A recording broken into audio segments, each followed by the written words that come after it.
What's up, everybody? This is the Jedi. And I think what I'm going to do is I won't start with all of my updating, and um,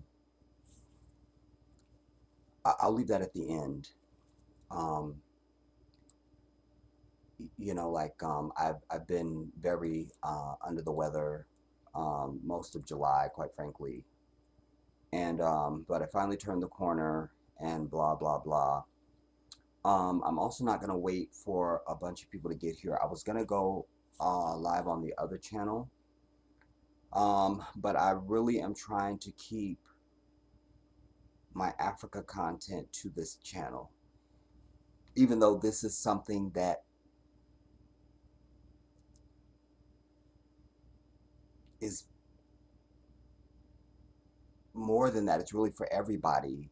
So I really kind of should have been live on the other channel, but whatever. And also, because of the hour, I was just going to do a recorded video, but it's the same difference. If I do it like this and then people come later, fine, it'll still be a recorded video when I'm done. So I don't know. And I'm going to try not to make this long because it's hot. Um, but my last video that I released um, was on this same topic. And as I said in that piece, this is something I'm going to be following because it's such an important story. It's such an important event. You know, one of my greatest hopes, and many others, um, is that we are sick and tired of Africa being such a mysterious place. That has turned the corner quite a bit over the last many years, especially with social media um, and things like that. You know, people have a hate for their rap because it's giving me line. I look like my head looks like an egg. I'm not gonna look. It's not about me. Anyway, um, people are understanding more and more that the image that we have of Africa is not correct at all. That Africa is just as normal as any other place. And what are we calling normal? You know, this is the most abnormal place you could live, is here in this country. It's the most abnormal place you could live because there are no standards and morals. There is no culture. There is no rhythm for the society. Anything goes. Um, there's no place for humanity, um, God, spirituality, worship, family, um, nature, existence. I mean, you could just keep going. But Africa is paradise. And it is it is important that we understand as a people that for all of the strife that we have known since our existence, we don't know, as African people, we don't know existence without strife and confusion and scandal and hardship. Um, these are things all created by white people. This is all brought on by white people. And the one saving grace is the thing that we don't have, that we have in our peripheral, if it's even there. You know, we aren't reminded, we aren't taught, and many of us just don't know to think that we have a whole continent that represents us that has also been poisoned by white people. That's why there's 54 countries in Africa. That was the doing of white people. Otherwise, Africa would have been one continent. And there are many voices now. I'm so encouraged. There are many voices now across the continent that are singing the song of one unified Africa.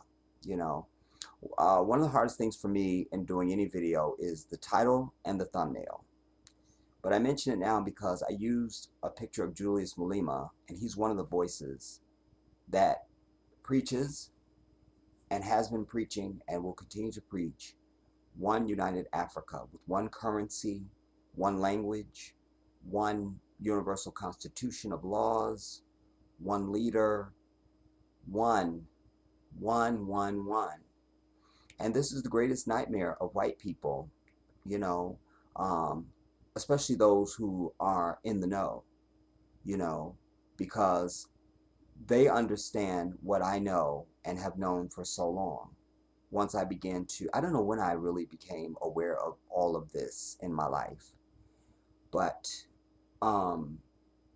what they know and what I know and what many are beginning to understand is that the very place that they prop up as the poorest continent, and it's just so poor, and it's the poorest nation, and they're the poorest continent, everything's so poor, is actually the wealthiest place on planet Earth. And it belongs to us. But most of all, with what is happening now in Niger, why it is so important is because without Africa, what these white people in the know understand is their day is over. Their facade comes down. How is it that France is known as a nuclear power when they don't have uranium in their country at all? How is it that they're known for their gold exports and all of this when they don't have any gold mines at all anywhere in France? At all. At all. I told you years ago that there was an article that I saw where Dubai was, you know, touting its diamond industry and all of that. And I did, in real time, I did a search for you to show you their raw materials come from Africa. But there they are boasting about their diamond industry in Dubai when they wouldn't have anything without Africa at all. And in my lifetime, you know, I'm such a frustrated man because there's so many things that I want to be reality. There's so many things that I want to do and make happen, but I'm just one. And sadly, I don't have great wealth and connection and media access and things like that. The things that you need in order to really be visible and loud and to have people influenced by you and hear you and start that coalition, you know.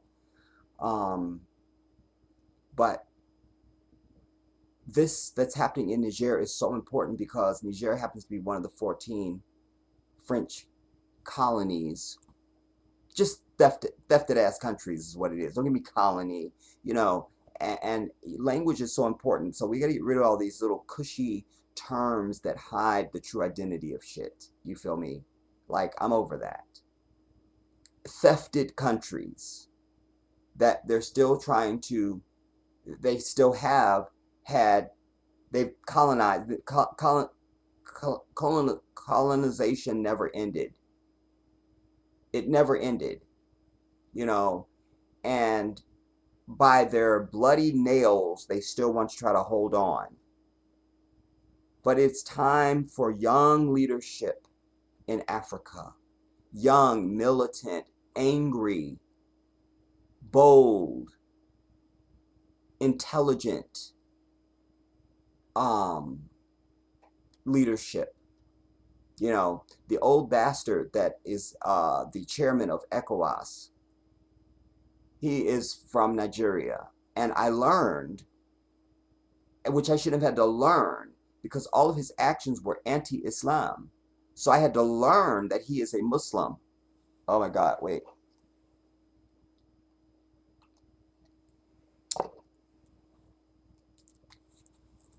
Yeah, that's not a Muslim.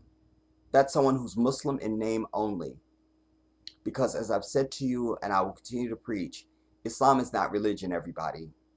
Islam is the direct, it's Kalim of Allah. It's the actual speech of the one who created you. When we read the Quran, it is the speech of the one who created you.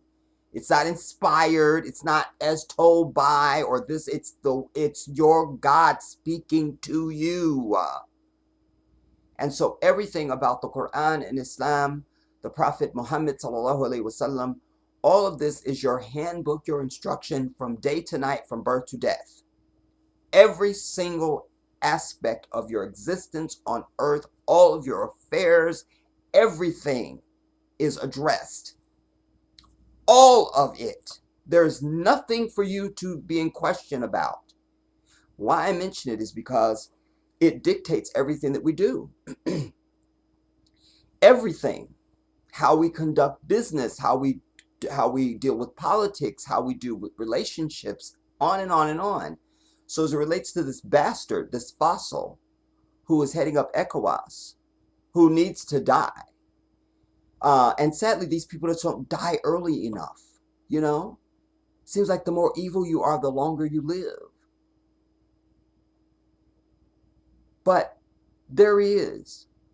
And I had to learn that he was a Muslim because everything that you know when a Muslim is in the midst of anything, if you're Muslim. You don't have to be Muslim.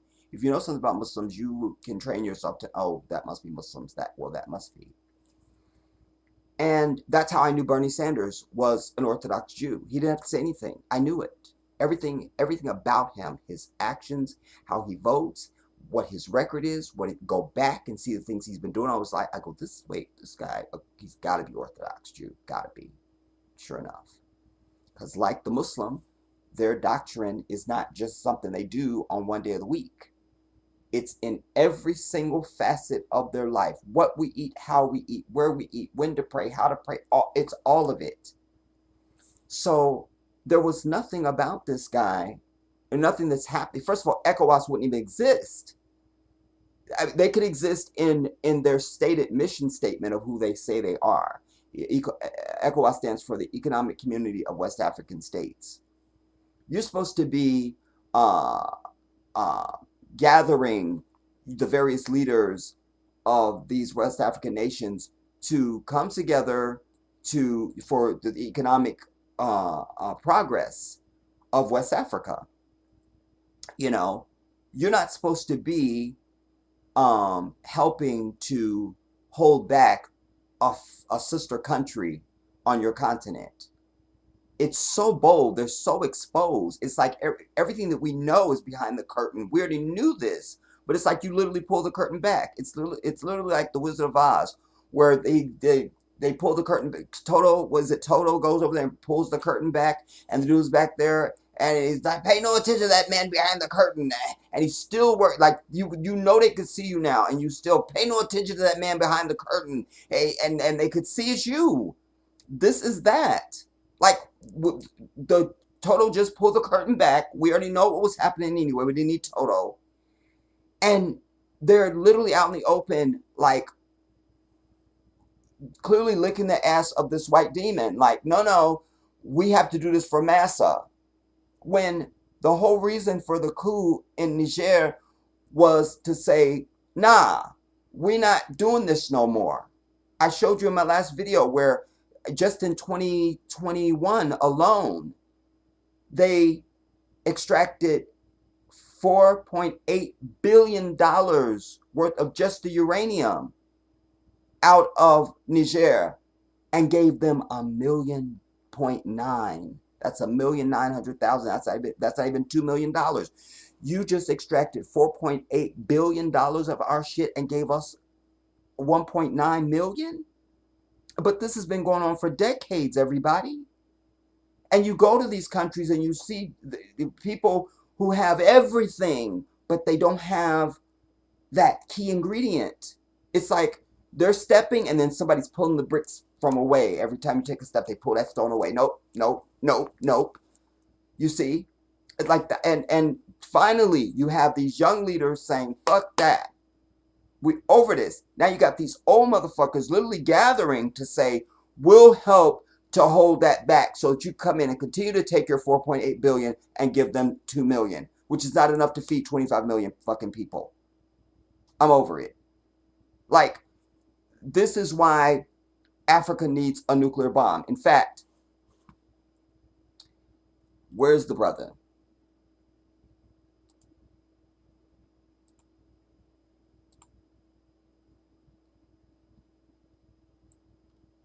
This is Professor Pilo Lumumba.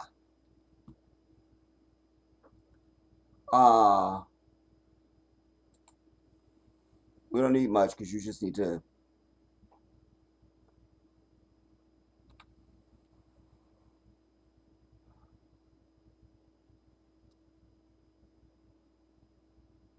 I hate everything about how I look right now.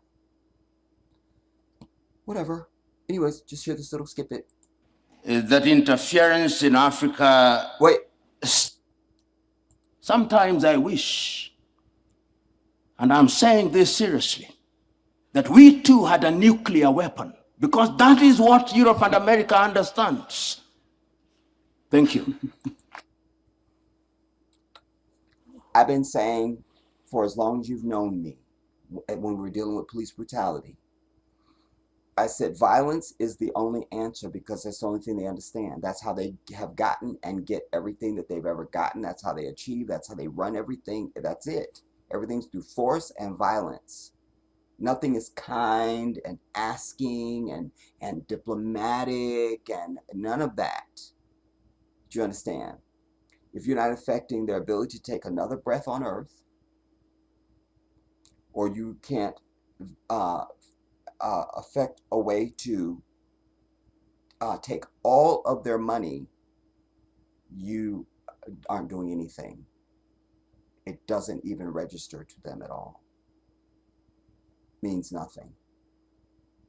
For all the wrong reasoning for the January 6th Capitol storming, there are reasons to storm the fucking Capitol, because that's what they understand.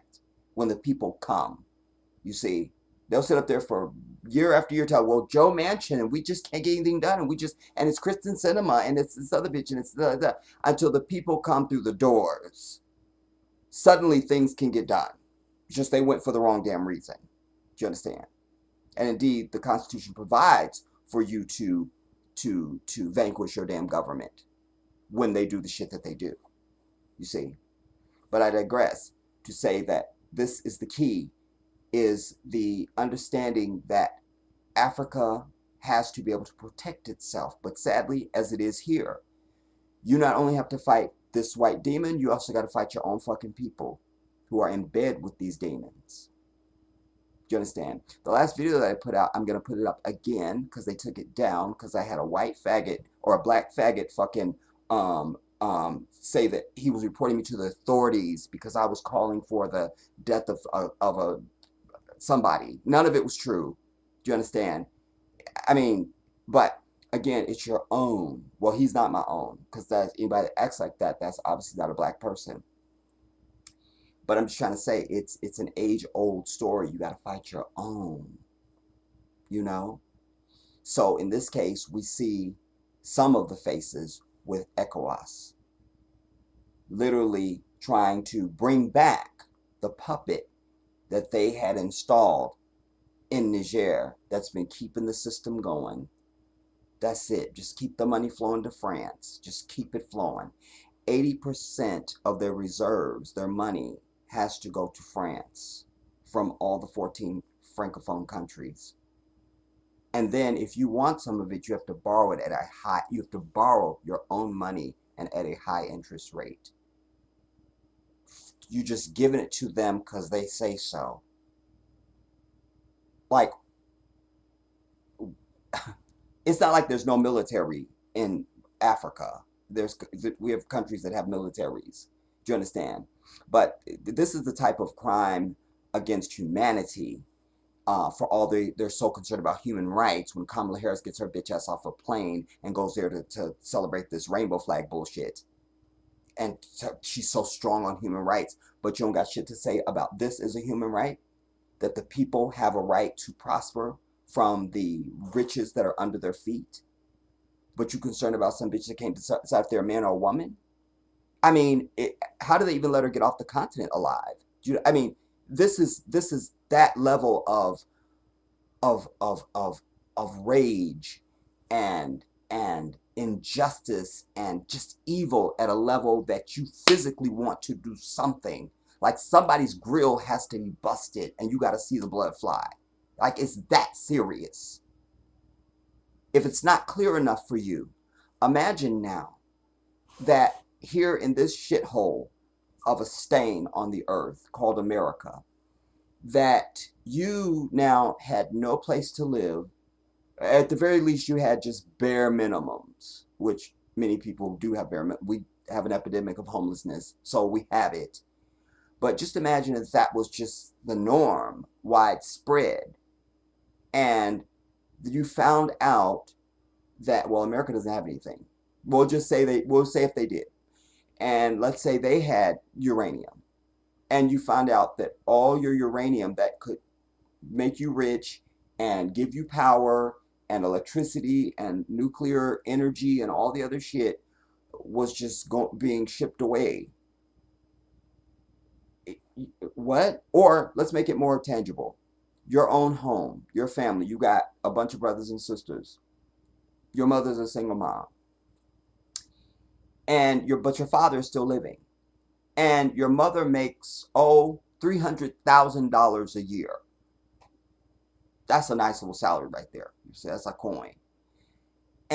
But you never have a new pair of shoes. Like you're not even trying to get brand name. Like you're not even trying to be in like Givenchy. You just like, can I get something from Walmart or the thrift store? You can't even get that. And then one day you learn your mother makes $300,000 a year. And you're like, why do we live here? Why is there holes in my shoe? What's going on? And you find out that she has to give 90% of that money to your father every month, and it goes to another family that lives across town, and there they are in a 4-story mansion, and they have the Bentleys and the Maybachs all up front, and they're in all of it. You'd be like, why are you just giving the money to this dude? Like, what's going on? You would want answers. And when you found out it was just because, then at some point, murder is coming up in your cranium some type of way. You feel me? Like, so this is what's happening.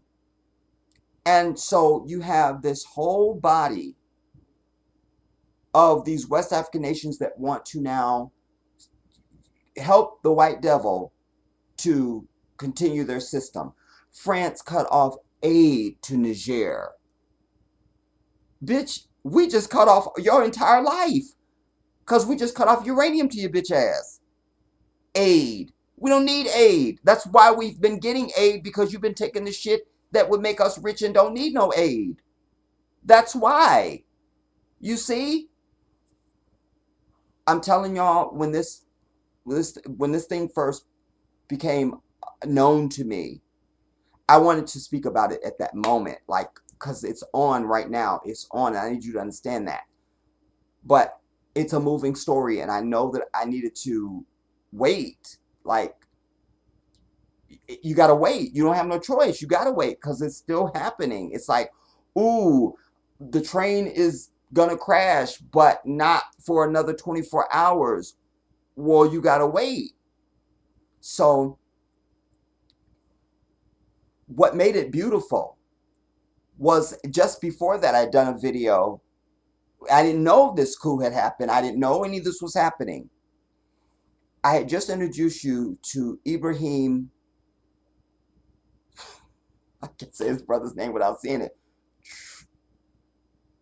Tra, Traer, tra, tra, fuck. It's a curse. Ibrahim Traero. Damn it, that's not it either. Son of a bitch. Anyways, he is the leader of Burkina Faso. He's the youngest leader of any nation anywhere on earth. He's 34 years old. Traero. Traeo. Traeo. Traeo. And he's Muslim. And Burkina Faso said, nah. After they had the coup in Niger, now of course France think they're gonna woof up or send in their little black attack dogs. But Burkina Faso said, no, you fuck with Niger, you fuck with us. We got they back. What? You understand? Then Mali stood up and said, we got they back too. What? Guinea, what? You understand? So this was makes us different, everybody. I need you to understand the pivotal time that we're at potentially. Because one of my prayers constantly to Allah is I need to see this in my lifetime. I need it. I need it like a baby needs a mama's titty. I need it. I need this. I need it. Because think of all the people, even just in our country, who have come before us, who have had a vision, had the courage, the determination, the will, and all of that to try and change our condition. And then they kill them off. So we never get to find out. And then there's nobody else to pick that up. It's like the book just keeps getting open and nobody's finishing the fucking book. And I'm sick and tired of it. Like, I don't want to leave this. I'm not going to cry. I don't want to leave this fucking earth without having seen African people get our shit, man. I'm sick and tired of it. I'm sick and tired of it. And I'm very serious when I say that fucking white people need to die the fuck off and anybody that supports them needs to die. Do you understand? Because that is the fucking people that's holding us back. And then some of our own. We're just supposed to be a people that's going to exist our entire life. What, you get 60, 70, maybe 80 years and you never saw progress? And this shit was going on before you arrived on the planet? This ain't the way. It's not. It's not. And I am a person who is endowed with the courage to die for my convictions. That's one of the main things that sets me apart from humanity. It's a very lonely place to be. So that's why this is so important, because in previous times, you would have somebody like Niger do a coup to try and get to install a government that is going to support the people and carry out the will of their country. And then you have these white demons that could just come in and off you. I mean, even when the Democratic Republic of Congo, which is the richest spot of earth on this planet, it's not up for argument, discussion, or fucking debate. The Democratic Republic of Congo and its first leader, Patrice Lumumba, Rahim of Allah, had this. And just a few months into his presidency, they fucking murked him off. Then we look at Greenwood, Oklahoma. We look at our other many towns we had across this country that were successful and thriving. And white people would just come in because they're just fucked up and shut you down? Nah. We got to be over that. And you got to focus on the shit that matters. This is happening at the same time they're blowing up this shit in Alabama. Give a fuck about Alabama. That's precipitous of this and white people and their bullshit. Because that's what that was about. Fucked up ass white people. It's only why it was an event. As usual. But they would normally be able to come in and just off the person, and it's just kind of open. They put in their own thing. They cause chaos in the country. Tell you there's just so much fighting, and it's a Boko Haram, and it's this, and it's terrorism, and it's this, and fuck all that. It's nothing but white people. That's all it is. France, America, most of the European Union is a welfare case when Africa stands up. Do you understand? So these brothers understood that. They're not going to just let Niger sit out there, because that's how they got rid of Gaddafi, because people sat back. Actually, they didn't sit back, because there was, where do I have it now? Because there was some leaders from other African countries literally on a plane, and they got a call saying, turn those airplanes, or turn your plane around. You see? Because they were ready. But Libya was the greatest place you could live on this planet. But they're going to tell you Gaddafi is this and a third. Rule number one: anything white people say is immediately not the truth, especially if it's coming from their media and it has to do with international events. Never believe it. Never believe it. Ever. You assign it as an absolute fucking pablum pute lie, and then you go do your work to find out what's the story. That's what you got to do. Do you understand? And that happened under Obama's watch.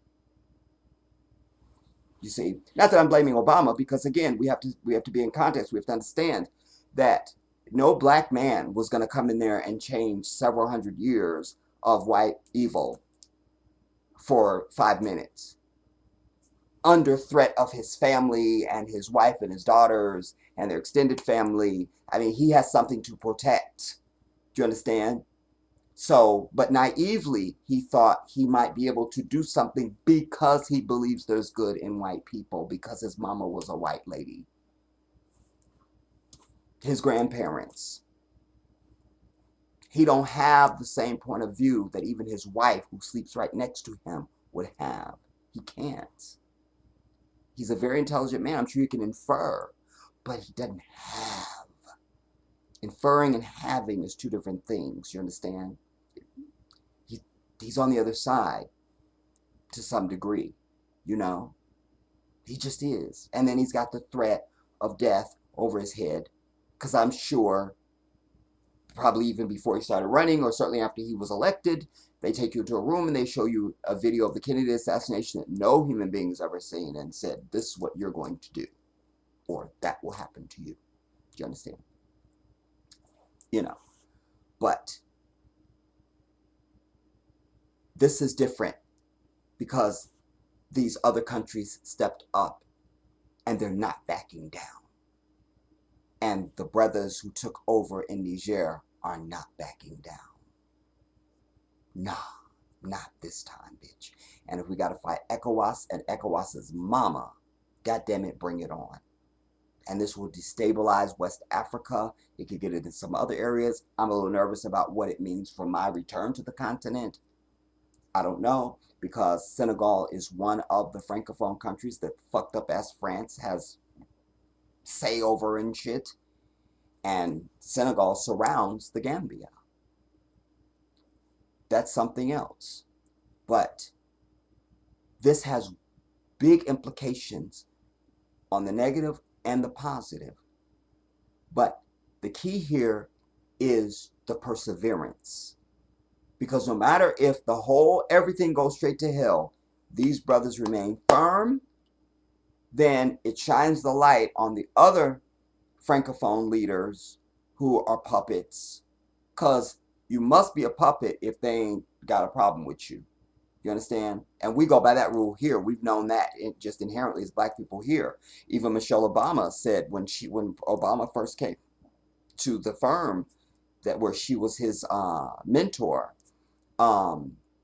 she thought he was cute, but she wasn't into him because white people liked him too much. So just They fawning over them too much. And I've always been that way. Most white people I know are that way. If white people are all about you, they ain't really feeling you.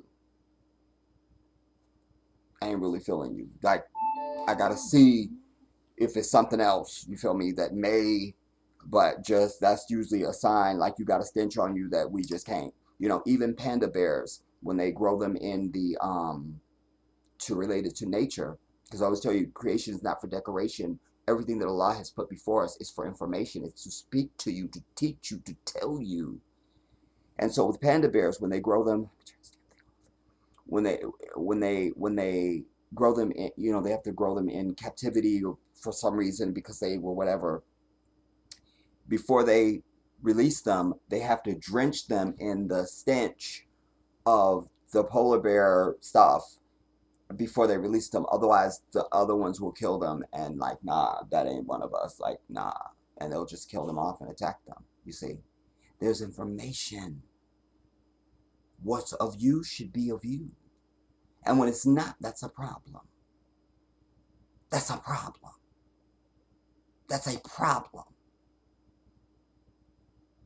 So if it goes the negative way, then it'll create major instability in West Africa. Because and why this bastard from Nigeria would even be stand up trying to defend the white devil, I don't understand. Because the naira is worth nothing practically right now, like nothing, nothing, nothing.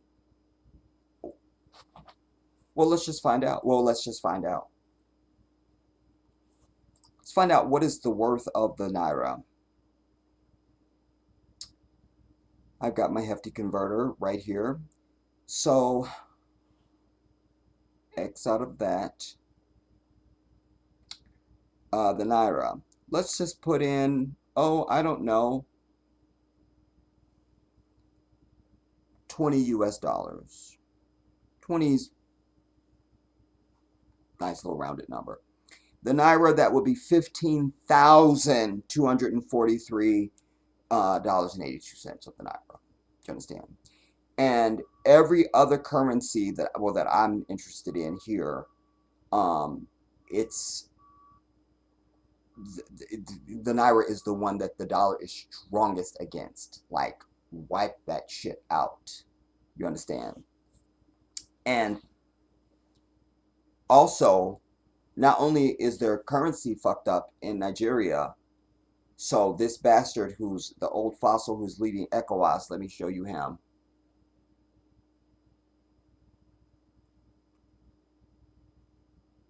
No, that's not it.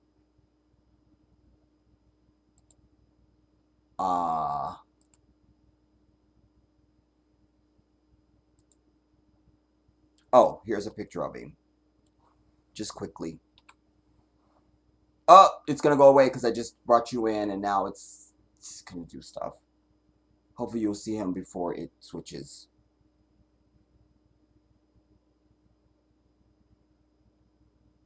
That's him. The old fossil decrepit bastard. He's from Nigeria and he's the chairman over the ECOWAS group. He's from Nigeria. Now, and it could have went either way because Nigeria has in their government, we have 535 members of Congress, and so you have 435 members of Congress and then 100 senators. So whatever our number is, they always slice it right down the middle, and they will have half of their government is Muslim and the other one is non-Muslim. All right, so he could have been a Christian, you know. And but not only is their currency in the toilet in Nigeria, but they also, licking the ass of the white devil, cut electrical power to Niger, because they're one of the countries that borders with Niger, is Nigeria. Meanwhile, where Nigeria gets their electricity is from the river that belongs to Niger. But because of infrastructure, it's produced in Nigeria. So it technically belongs to Niger, but they cut it off, the power to Niger, for you cutting off to women and children because the white man who don't even live in this fucking continent, who's sitting someplace sipping Dom Perignon and in some fucking air conditioned mansion or some shit, and your people are out here, I mean, and you would do this? Like, there are many political assassinations across the earth. We're clearly understanding they're not the right ones, don't we? You see? But they cut that. Then, um, now, but meanwhile, you see the people in Niger waving Russian flags. Now, I don't love that all like that because that's still yet another white devil. But if they can do the right thing, i.e., don't go into any business negotiation as friend, go in as stranger. That way your business can be unemotional. Do you understand? Because what Africa needs now, all African countries, quite frankly, but particularly speaking about Niger and the other countries that I'm talking about now, is it needs to be, we have uranium, we have gold, we have oil, and other things. But if you want some of this, then you do just like everybody else on the earth is doing. We don't get no different treatment where you take all our shit and you don't give us nothing. You understand? Because once you have infrastructure, and again, this is where we come in, because when we go back to when we talk about education, which I've railed about over the years, education is not education. And how I'm speaking about it now to insinuate it is to say that in this case, what education looks like is we need more engineers. You need to be telling your children they're going into engineering. Tell them they're going into law. Tell them what they're going to be doing. What is this? They can be what they want. Fuck that. That has gotten us nowhere. And I can show you cultures where they tell their kids what they're going to be and show you what their per capita income is versus what your bullshit ass is pulling in. You understand? So we need infrastructure because they need to be able to process their own uranium there, along with everything else, or any other country, quite frankly. We need to be able to process our raw goods to sell our finished product to you to add value. That's what we need to do. Not you just come take our shit out. You see? So if it goes the negative way, I digress to say, if it goes the negative way, then it's going to destabilize West Africa. Okay, fine. But this also could, during the melee, it could also embolden some of the weaker leaders who don't have a spine, who don't have a sack, you understand, who don't understand that these young brothers are showing you up. What you should have been doing for generations, they're not coming in 5 minutes, they're doing it. And playing no games. You see, where is your courage to stand up? Because if everybody, just with France alone, just these 14 countries, if they just cut off France, France is a third world country overnight, everybody. Overnight. They've already also gotten rid of French as one of the official as an official language in Niger. I think also in Burkina Faso and the other countries that I named. I was pissed off about that even just being in Senegal. Like, it's enough that I don't speak any of the language, but I'm even more offended that it's French. You feel me? Like, you speaking a whole language of people that don't even fucking live here. They don't even live here. Why are you speaking their language? You don't even look like them. This ain't even your language. Why? Why are you teaching your children? For what? You know, I gotta remember to keep an eye on my stream, y'all, because I don't know. It looks like I'm still. Anyways, I mean, that just, that fucked me up. Just, I couldn't. Even though I knew they were French speaking countries, it's different when you're there and you're like, oh yeah, they speak French. You already knew it was fucked up, but then you're like, oh, this is really fucked up. Like, I'm not greeting you bonjour, and you're an African. I'm not doing that. I don't need to. Do you understand? It's it's it's it's sick. It's sick. It's sick. But this is the stranglehold that they have. And it is time for a new day, and there's a new chance, everybody, because if they can hold firm, then either they can stare echo, and it's shifting and moving. I should be checking headlines now as I'm speaking to you because it could be changing as I'm talking, literally. Um, but I don't want to Google anything that I'm only been watching African news. Like, I don't want to know shit from white people because anything they say is a lie. So, nah. Um, as before I sat down, I'm speaking from that perspective. I will say that. So, if they can stare down ECOWAS, because they're getting a lot of pressure, people will look at them like, why are you even involved in this? Like, what are y'all doing? You're not even military. How are you ordering anything on a sister country that's trying to better themselves and their people? And you're going to actively frustrate that? Like, you see, so they could back, hold up, y'all.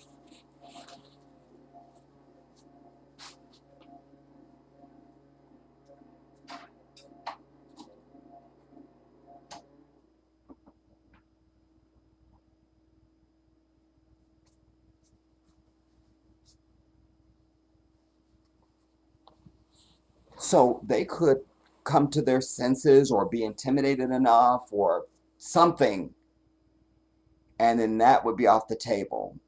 Then it's either going to be up to the United States and um, France to act. I saw people that were hesitant, saying, "Well, America doesn't want to call it a coup because if they do, then they have certain responsibilities they're bound to according to international agreements." Blah blah. Fuck all of that. Because what I know is that white people always stick together. Do you understand? So, um, they need to also be, while they were just like they were attacking the French embassies, they need to be doing the same shit to the American ones. And you need to know that the largest drone base on planet Earth is owned by fucking America, and it's in fucking Niger, bitch. The largest drone base, over $100 million they spent for it, 100 billion or something like this. Outrageous. You see, just setting up shop. They tell you that as a part of an agreement, they want to help you to be able to defend against terrorism. Well, we're not a terroristic people. Black folks ain't terrorized nobody, sadly. Black folks ain't terrorized nobody. There's terrorism in Africa? No, there's CIA operations in Africa, bitch. And chaos being installed. Yeah, we have that. Don't give me terrorism. Don't do it. Don't do it. Don't do it. Don't do it. So, then France will be forced to do something. They have troops there, but like I say, Burkina Faso, Mali, Guinea, they ready to help Niger. And Niger is no withering violet. And so if you got to take it to this white devil, take it to him. You understand? But this cannot fail, everybody. This cannot. It cannot. Because when you look at the brother who is the president of the Democratic Republic of Congo, even right now. Thus far, I like where his mind is at. He's over the bullshit too. It's very important because once we bring the white nations to their knees, Africa will be it's already a paradise, but it will be, I mean, we already have countries in Africa that look like Dubai. There's parts of Namibia you'd be like, is this Africa? But it will be the standard. Do you understand? High speed rail, transportation, roads, all the shit you think about, you know, um, a constant source of power and things like that. Um, this stand by these brothers is bigger than it's bigger than it's bigger than Malcolm X. It's bigger than Dr. King. It's bigger than Gandhi. It's bigger than anybody you're gonna go down the list and name who did any fucking thing. This is, or it's as big if you need that. As I'm saying, it's the biggest because it's such a pivot point. Listen, as you, well, maybe you saw it, maybe you didn't, but 4 out of 5 light bulbs in fucking France is lit by uranium, by Nigerian uranium. They don't have no nuclear power to have for energy without Niger. They don't have it. They don't have it. And the other sources that they get their shit from, obviously it's not enough, and it's not the same grade as the uranium that comes out of Niger. Niger, the uranium there is premium. You understand? It's the highest grade uranium. And this would shut France the fuck down. How is it that, we think of even the Concorde, that was Air France.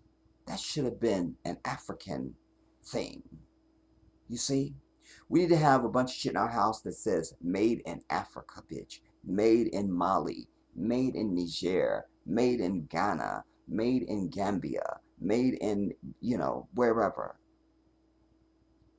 This goes to our place as a species of African people on this planet. What will they say many thousands of years from now, that these were people who lived and died, and this white devil had their foot on their neck the entire time, no matter where you looked and saw them across the earth, and they never defeated them? And they're easily defeated. Easily. On any level, politically, financially, physically, whatever you got. We are a better people, and we can easily crush them, which is all we're interested in doing now, because we see they don't give a fuck about what happens to you. You see, because all the deals, all the deals across Africa are these upside down fucking deals, and they put somebody in like that bastard I showed you from Nigeria, who's there just to get prop himself up and his family and shit. You see, he loves just being as though and shit. Like, that's it. But he's also now exposed himself to anybody that might have been asleep in Nigeria and didn't understand why they're in such a state. Maybe they weren't paying attention. Now they are. Like, that motherfucker was ready to do this to Niger. Fuck he doing to us then? He may be ripe for a coup. You understand? He just might be ripe for a coup. We pray for that. To oust his bitch ass. Do you understand? And there have been many coups that we don't hear about. Because usually when there's a coup, 2 reasons why you don't hear about a coup. A, because it'd be somebody like France staging the coup to take out the actual leader that the people want and put in somebody that they fucking want. That's why you saw even the unrest recently in Senegal, and I think it's still going on to some degree, because they arrested Ousmane, this brother who was the country once, but niggas acting on behalf of the white devil scandalized him, put some erroneous charge on him, arrested him, and now made it so he's not able to run, and the people were in the streets, and it was a whole thing, you know. This is this is recent, like in the last couple weeks. Do you understand? So you won't hear about them if they're installing their people. And then you don't hear about them also if something like this would have been a very quiet event if if they had been able to come in and then reinstall their puppet, because that's what they do a lot of times, you see. But again, because the brother in Niger was like, not right here, we ain't going nowhere, and because you have the brothers from the other countries saying we got your back, suddenly it's different. Because black unity is the most dangerous thing to white people everywhere, even in this bitch, even on your job. Do you understand? You had a job, you've been there for I don't know how long, you just can't get a promotion, and there's other black people that work there. Y'all have any type of number, then that's your own damn fault. Because you're supposed to be conniving together to get people fired or whatever you got to do to make the climate right for whatever promotion or raise or whatever you're trying to get. It's just that we just cannot get to that fucking point, and that frustrates the fuck out of somebody like me. Because you see the potential. It's like you don't got no money, and there's like just like something like where you could get some money, but it's just right there, but you just barely can't get to it. Remember, did you see, it's not the best analogy, but it's all I got. Did you see the Indiana Jones, the Last Crusade, I think it was, where after Sean Connery was in it, and after he goes and gets what's supposed to be the Grail of Christ, I'm over it, and pours the water on Sean Connery, and it heals the wound and everything, and then this earthquake starts happening, and then this Grail, the cup falls, and the lady is trying to get the cup. It's right at her fingertips, but she can't get it. It's like right there, and she couldn't get it. The bitch ended up dying. Good, she was a white bitch anyway. Then Indiana Jones is he's in the same predicament now, because now he slipped and now he's right at the cup and he could get it. And Sean Connery's trying to pull him back. He says, son, let it go. Let it go. But it's right there. You could just, like, this could be mine right now. You know, that's the frustration that I feel at our lack of unity on anything. You know, and I curse any and all of you who have that spirit, where you have sat back and have been a part of disunity on anything. I curse you. I curse you. I curse you. And all those before you and anybody related to you after you for eternity. Because willful evil is the worst type of evil, even in the eyes of the divine. You know, how many millions of times do we say in a day or a week, Ar-Rahman Ar-Rahim? You understand? But these are words describing the attributes of Allah. His capacity for grace and mercy is beyond what we don't even understand. Like, it's too much. It's too much. But even with all of that, infinite grace and mercy, even divine has a cutoff line. Right now, your ass did shit on purpose. I don't forgive you. I don't need to. I don't forgive you. You're not forgiven. You're not, and you're going to hell. And you're going to hell. What? You see? So I feel the same way. You understand? But I'm consistent. You know, anything that's any ill act, it doesn't have to even be specious. It doesn't have to be evil, but just any wrong that was just innocent and unknowing is totally forgivable. Like, no error there. It never happened. But consciously knowing the shit, I curse you for all eternity. That's my prayer. But I digress. And before I digress, let me see who's here, y'all. But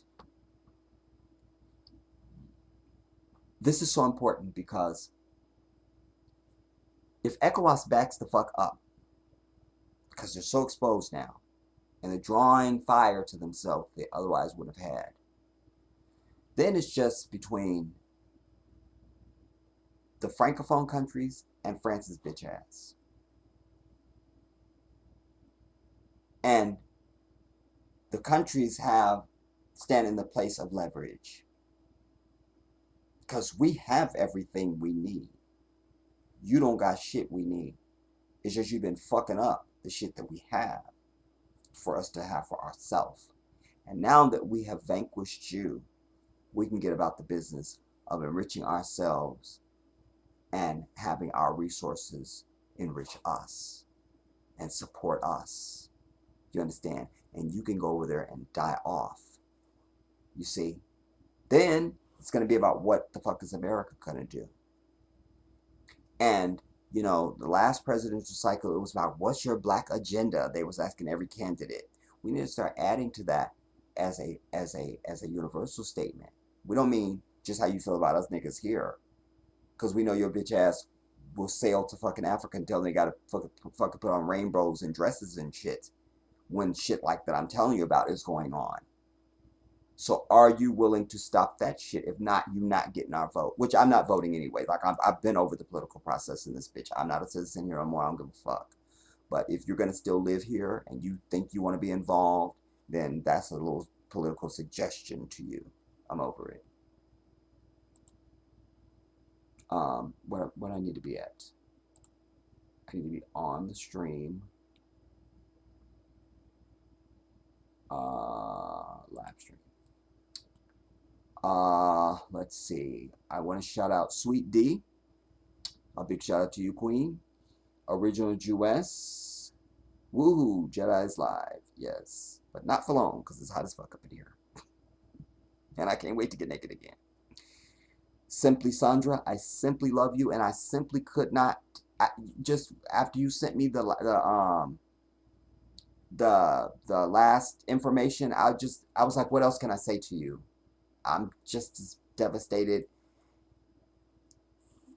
And I had a death in my own family, you know. Like, I've told you guys about my Aunt Marcia. Like, my stepmother, who died back in the 1990s. But that's my nephew's mother's mother. My sister. You always hear me talking about my sister in New York.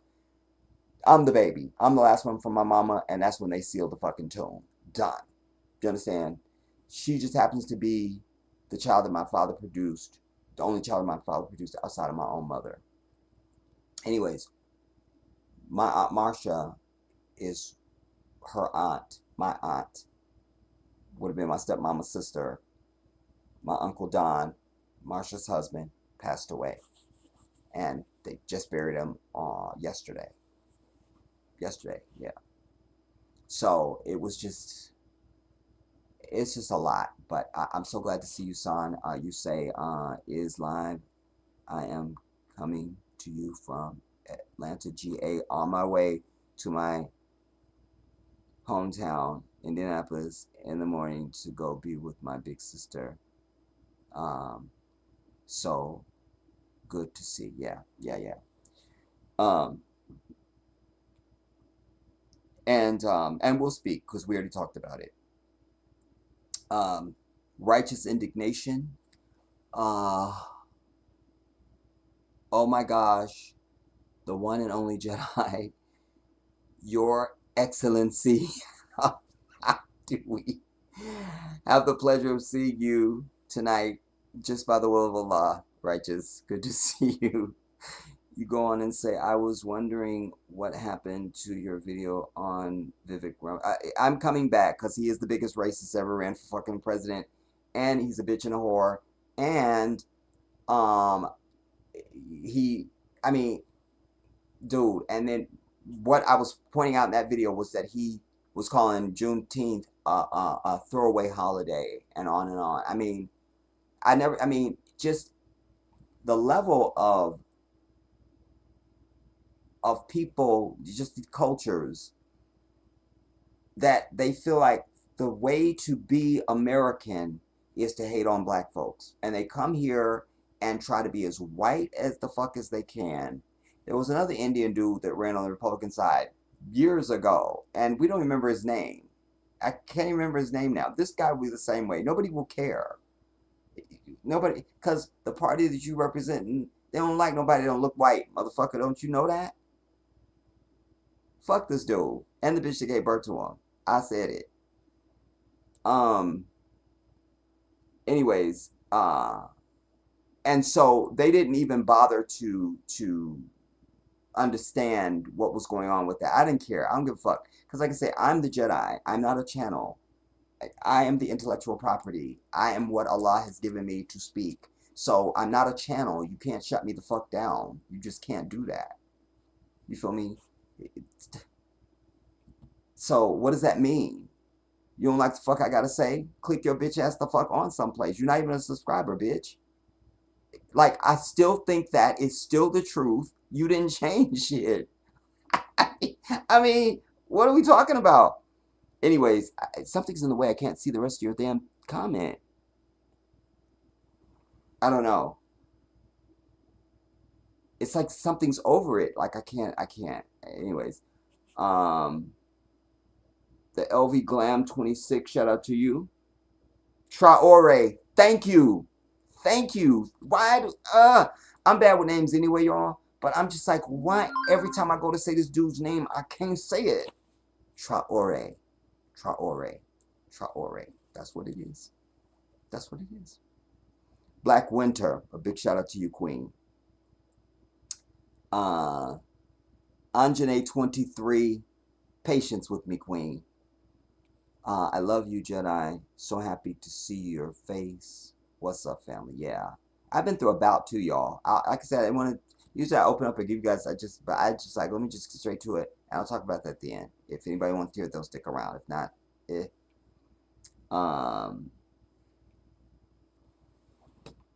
I can't.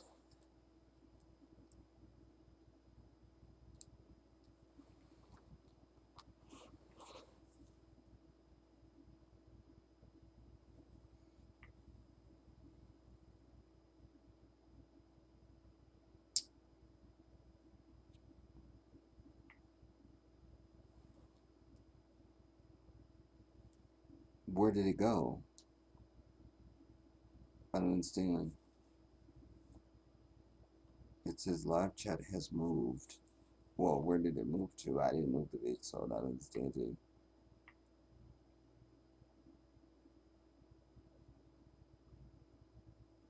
I don't know.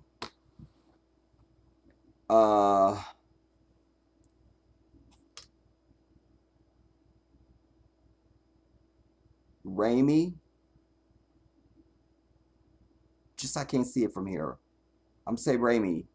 Yes, Jedi, this is important. Free Niger. Yes. Uh,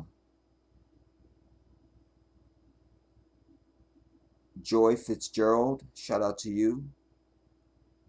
Andrea. Hey Jedi, I'm late. No, you're not. Allison Bleb, big shout out to you.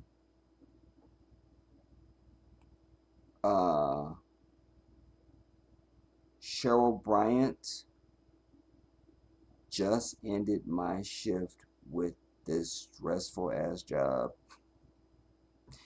Rob a bank and be over it, my sister. Just saying.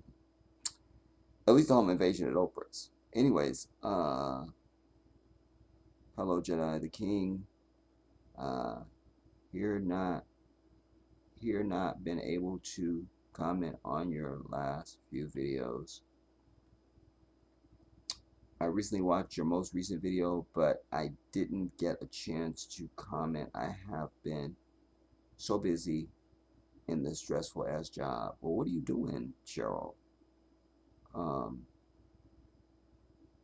It was my Uncle Don. But my Aunt Marcia said he was, I mean, he changed everything. Because when she told me, because I wasn't calling her, I was calling her for something else because I was trying to get my Uncle Irvin's phone number. that I told her about a month ago. And I'm like, how long does it take to get somebody's number? That's why I was calling. But she thought I was calling because I already knew Uncle Don had passed. I didn't. Because she thought my bitch for a sister had told me. But I don't talk to the bitch no more. So, like, and she don't call me. So, anyway, this is my Uncle Don. Robert Epps, a big shout out to you, brother. Uh, Righteous, you say Burkina Faso president is fire as hell, the epitome of masculinity. Yes, and yeah, I do love his presentation. Um, but all these brothers are that, you know. Um, one of the things as a man that I would love for my women to, I need some women to go to Africa that can say something about what I'm about to say. Like, how do you feel as a woman when you're exposed to African women? Like, what do you as an American woman feel like from them? You know, because from my African brothers, as a man, I feel, observe, and witness uh, a level of masculinity, um, that and humanity that is so balanced. Uh, it's it's a few things. It's commanding. It's inspirational. It's aspirational. It's a few things. But to speak to the brother Triero, I'm doing it again, y'all. Wait, let me go back. Traore. It's the O that's fucking me up. Traopra, Traore, After the word association, I won't know. Traore. Um, I knew before I even knew there was any coups or anything. I didn't know nothing. Just when I seen that brother, I'm like, that's a serious brother. And that beret that he's got, that is also is paying direct homage to Thomas Sankara, who was an earlier leader of Burkina Faso, who had the same spirit and lion heart as him, was also young. But of course, White Devils fucked that up and everything. And now this brother is incarnated. Do you understand? You can kill a man, but you cannot kill an idea. And truth never dies, everybody. I have to remind my own self of that shit sometimes. But when I did the video and showed you guys the Russia Africa summit conference, whatever meeting, goddammit, that they had, there were the brothers arriving in the Galabia, and they had the thobes, and there they were in the traditional clothing, and there they were in the suits and all. And this brother stepped out with that military beret was cocked. His posture is just very not right here, but he's kind, but very don't come right here. That's the other balance that I see in a lot of African brothers. Their presentation can be very kind. You just get nothing but just kind energy just wafting over you. But they have a presence that's like not right here. You understand? So that balance, that I'm talking about, that's inspirational and aspirational. Um, uh, Robert, you say the most, and something is just okay. What's happening? When I put my cursor over it, there's something that's moving around. You say the most honorable Elijah Muhammad said that our unity is more powerful than an atom bomb, and that is so true. It's just like, what the fuck? But you see, black people that I just cursed are too bitch ass to take a chance on unity, so they never experience it. Because once you experience it, it's infectious. It's addictive. You don't want to be without that. You understand? It's like, I've spoken many times about the brotherhood that we have in Islam. The brothers here who are not Muslim will never have that. Maybe they got some good brothers that are their homeboys. They maybe grew up together. They just knew each other most of their life, or just they became friends later, whatever. But you don't know what it is to have that. And as it relates to our unity, if our people could see a defiant, like what we sing with Burkina Faso and Mali and Guinea, and then you have other countries that are supporting either through their words uh, and things like that. But how many people are going to really see this and really understand and really, whatever. But I'm saying, if our people could taste that, they would envy that and want that. And all we would do is unity. That's it. You know, it's just several things you got to cut out that make it impossible for this to come to be. Number one, from the time children are born, black African children need to understand the white man's the devil and not your friend. That's one. Number two, no fucking Christianity. You don't love everybody. God don't love everybody. You understand? So I created a nice little chateau called hell to say I don't love all y'all bitch ass. You understand? And some of y'all gonna burn eternally after I decide I'm ready for you not to be on this earth no more. Because I don't like you. You see? So I'm just a lowly man. I don't love everybody. Damn it. And I don't need to. What is going on for the love of God on I'm not gonna get distracted, I'm not gonna do it. Well, maybe somebody might be trying to tell me something.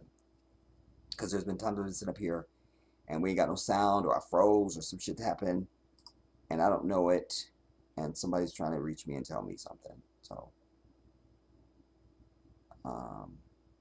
these better just be video alerts from channels that I'm subscribed to, because I will be a hot ass. Do you understand? Oh, Samba. Oh man. Samba called. How did I not get a... Did he call me, or this is a text? Interesting, I'm saying Samba's name because I'm just about to say something when we're talking about unity and the brotherhood. We listen, y'all. You've heard me bitch. One of the many things on my list of why I had to move to Africa is because of my spiritual life. And the older I get, the more I'm besieged by my mortality. And I already knew going back many years that this is not the place I want to die. I don't want to die on American soil. And most of all, I don't want to be buried on American soil. But even more over that is that, my Muslim community, is not conducive. It's not what it is supposed to be under the law of God, the Sharia. It is not there. You understand? And it's important to me to have brothers who understand, who are Muslim first, that's who I need around me, and who buries me and makes prayers for me and gives me janazah at the end of my life. But on the living side, I need to be around my brothers, because as a Muslim man, you need that.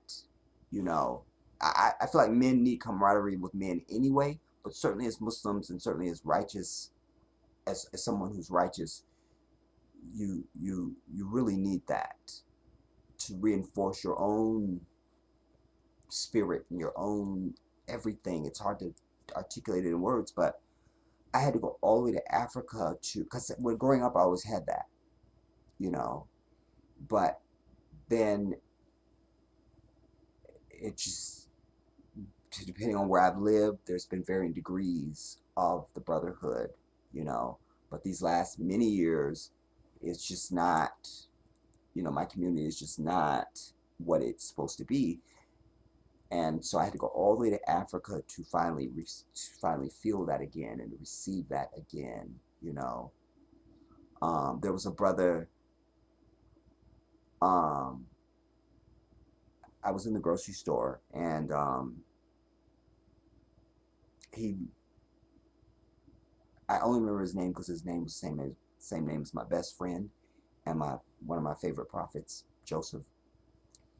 And he had uh, his little young prince in his arms, who he would name Josiah. He told me, but why he approached me is because he loved my outfit that I was wearing, and he wanted to know if he could touch it. And one of the things I said to him during our conversation, and I say this to anybody, certainly brothers, when they like, but I don't know nobody there. I'm like, well, I didn't know nobody either, but I'm a Muslim. So, you know, and that mattered because if I was not Muslim, it would have been a lot more different and difficult for me to have made this first entry point. You know, it just was so much 100,000% easier that my brothers were there for me 1,000%, 1,000%, 1,000. And if our people don't experience or cultivate this in their own lives, then it becomes easier for you to just not do anything. You know, if somebody needed a kidney right now, and I was sitting here going, I need you guys, we can get this transplant done. We just need to raise $100,000. You're one of those people. Are you one of those people that was going to sit back and just, the fucking kidney, you got at least $2, but you walk away and not give shit? Or we see the videos where if something came up, it's an old video because I know I've seen this before and I know it's old. But I saw it again some type of way where there was this sister that was on a subway train and she slapped this dude for some reason. He wasn't black. She was a sister. And he was all out fighting her like it was a dude. But at one point, you see one of the niggas standing and grinning and filming is a black dude. I can't even talk about it. I can't. Let's move on, y'all. It's too infuriating. Because the things that need to happen. Oh my God. Cheryl, fire ass live stream tonight, Jedi. Thank you, Cheryl. Andrea, did you see Oprah handing out pillows in Hawaii? Such a damn joke. Was she really? I can't. Was she really? Was she really handing out pillows? Pillow. I can't. Tell me that's not true. I can't. I'll wait. Let me finish. I can't.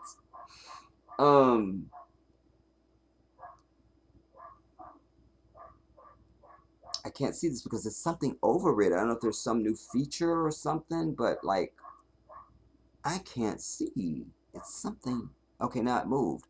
My condolences, Jedi, my African king. Thank you, Cheryl. Righteous, you say it's the army beret for me. I love a man in fatigues. I know you do, because I will tell you that when I first, actually, a couple times, and I don't have to even when I went to Maryland. Andrea, yes, she was. When my brother, 1,000 years ago, my brother was on Fort Lewis in Washington State. This one I was cute, y'all. I didn't know I was, and now I look back and go, fuck you, damn it, I never had any vain image of myself, but I look back sometimes and go, damn it, I had a kind of, Anyways, I mentioned it because I was there to visit my brother. I was going to be there for 2 weeks. I ended up being there for 2 months. But me and my brother, well, at that time, I could wear a lot of my brother's stuff. My brother's not much bigger than me, you know. And I notice when I wear his fatigues. You know what I'm saying? Yeah. Yeah. Sisters was, you know what I'm saying, the energy changed a little bit, you understand? And then the same thing many years later when I first got to Maryland and my brother and I were living together in Oxon Hill. And um, of course, if I see his army fatigues, I'm just grab them and put them on. And yeah, so brothers out there, make sure you go to the Army Navy store and get you some fatigues. Have them on deck. You feel me? With some Tims. You feel me? Anyway, um, son, you say my sincere condolences to you can on the loss of your family member. I am going to be leaving out of the chat because my hubby Don and I have a long drive to get to Indianapolis about 9 to 10. Hey, I know, son. Y'all got a hike. And I didn't we didn't talk about it when we talked. I knew you were going and all that stuff, but I didn't talk about what time of day you were traveling and blah blah blah. But y'all leaving at night, son. Um, love you, Jedi. Just your powerful broadcast. Thank you, Queen. Um, I lost my train of thought now. I need to recenter myself. I really wanted to just see who was here. I wasn't really gonna read comments, but I did. Um,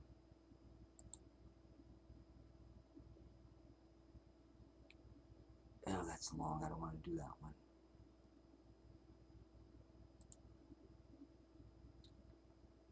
Um, how long am I in right now? That'll determine what I'm gonna do next. Okay, so there's some things that I want to show you. Um, just to kind of put this in your bloodstream, everybody. Um, let's see. That's that. Then, um, I gotta come here, this, and this.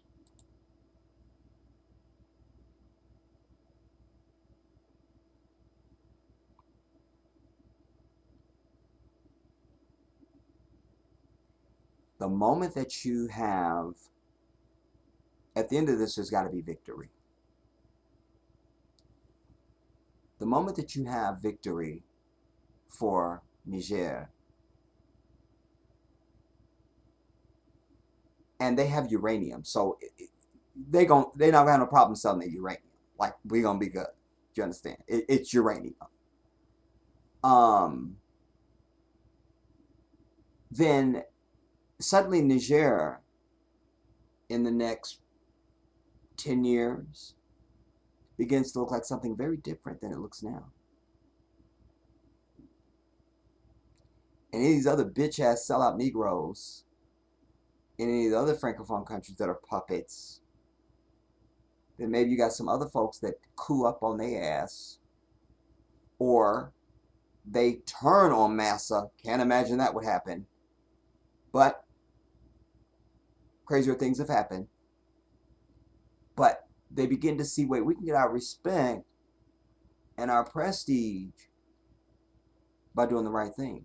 I heard one of the brothers say it, one of the many things I've been watching over the last many, many hours and days, spoke to this point that I just made, sort of, because he was saying how Ibrahim Traore, Allahu Akbar, that the response to him is like oh my God, like the people are so glad to see him. And oh my God. And he was saying how it must feel, these, I'm paraphrasing now, that these other motherfuckers must feel some type of way. Ain't nobody checking for them when they show up nowhere. They plane land after they've been on an international trip. Nobody there. Just no need for security, really. Nothing happening here. We ain't interested. So that's nothing, you know. And so maybe that can also have some sort of a psychological effect, you know. Um, I always wonder what it takes to get to some of these African leaders, because I could see how Negroes here could be easily polluted because they just fuck booty anyway. But Africans raise their children with more dignity and more sense of pride and tradition and honor and things like that, you know?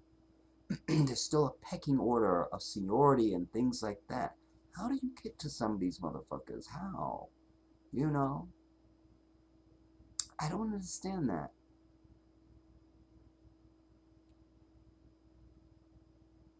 But I forget who said it. It might have been Gandhi's bitch ass. Everything seems impossible until it is done. I love that. Because when you see the rise of Burkina Faso and Mali and Guinea and Niger, and you see them actually prospering from their minerals and their resources that Allah has given, that's got to have some type of an effect. And this is exposing more out in the open how upside down shit is. You know, like there's no poor countries in Africa, everybody. Don't ever use that terminology. You don't allow it to be used in your presence. There are no poor countries in Africa. There's not even a single one. There are only exploited countries. That's it. There's not a single poor country in Africa. Not even one. There's only exploited countries. Let me get this now. And Niger is saying they're going to prosecute the fucking puppet that they cooed up out of there. And now I'm seeing this. We have to see this because this is new to me. So it's not enough that the sellout ass pterodactyl is trying to stand in the cup for the white devil to bring a puppet back to help to continue to fuck you up the ass. But now you're saying not only do we throw the bitch out, we're going to prosecute him. Now ECOWAS is saying they condemn you prosecuting the puppet. You got to see this shit, dude. I mean, it's just, I mean, it is just.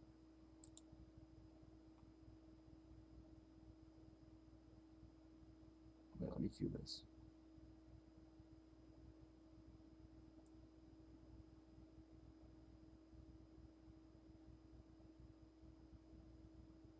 I well, I usually just want straight African news. I don't need Al Jazeera English.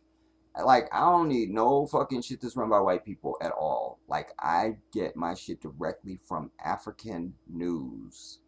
Period. That's it. And they kind of make me sick every once and again because you could tell they've been to a white journalism school somewhere. There was a sister out there with like her hair was nice and everything, but it was kind of like channeling Oprah 1973. Just don't, you know. But there she was, and just the cadence of her speech and her body language was like, "Bitch, did you just come from working at CNN America? Because ain't you standing in Niger and you barely speak English? Like I'm not. I mean, there she was, and isn't it such and such and such and such on these streets here that such and such says they're going to come and do such and such, and Papa, I'm like, die, bitch, die, fucking bitch, I can't. Like, usually, I can't. I cannot. Do you understand? Let me find this now.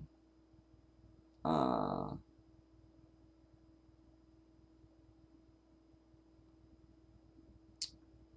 um,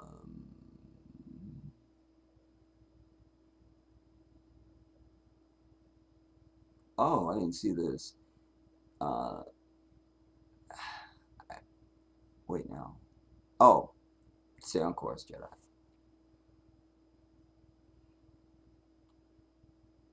I want you to hear this for yourself.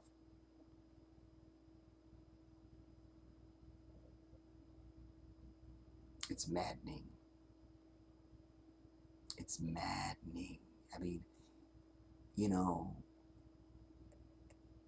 when they staged the attack of 9/11, well, back when folks thought that was real and it was really terrorism and oh my God, a lot of people, the signing up for the military went up exponentially. Like everybody and their mother was like joining the fucking military so they could go and fight uh, and revenge the country and shit. Keep that same energy. This is the shit that makes me want to sign up for whatever you got going to go and take out everybody that's responsible for the oppression, the suppression, and holding back of Africa. Ready to die for this shit. I mean that. I mean that. I swear by Allah. I swear by Allah. Um, while I'm trying to find this video, I want to digress to something I was trying to say early on, to say that this ain't how we was meant to live, everybody. This ain't it. This ain't it. But where did it go that we just had the fight, even the desire to fight, if we get to it, the desire for vengeance and to fight and to defend, where did that go? Where is that fire? You know, like we should be avenging every single fucking act against African people across the diaspora, and particularly at this moment in Africa. There should be a mass, uh, you know, exodus going on to head to this region. All of our ex-military and ex-whatever you served in should be on their way there to help fight and to dare fucking France. You know, in my perfect world, we'd have teams of commandos airdropping into fucking France and shit. I mean, listen, this is our Earth too. This is our existence also. And we don't need to live our life with somebody else dictating to your very existence and what that's going to feel like and be like and everything. Fuck that. You understand? Nah. That's not what we're here for. That's not what we're here for. I'm clear about that.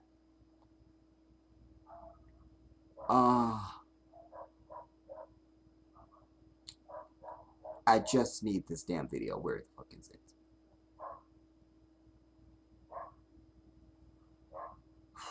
Let me make sure I didn't pass it.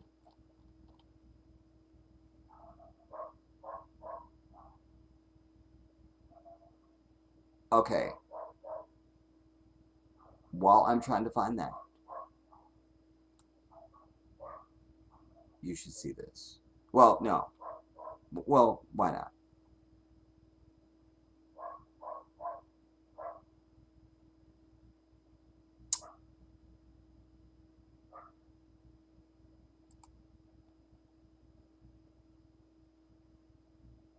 This is fucking Al Jazeera again, bitch. No. This is our king.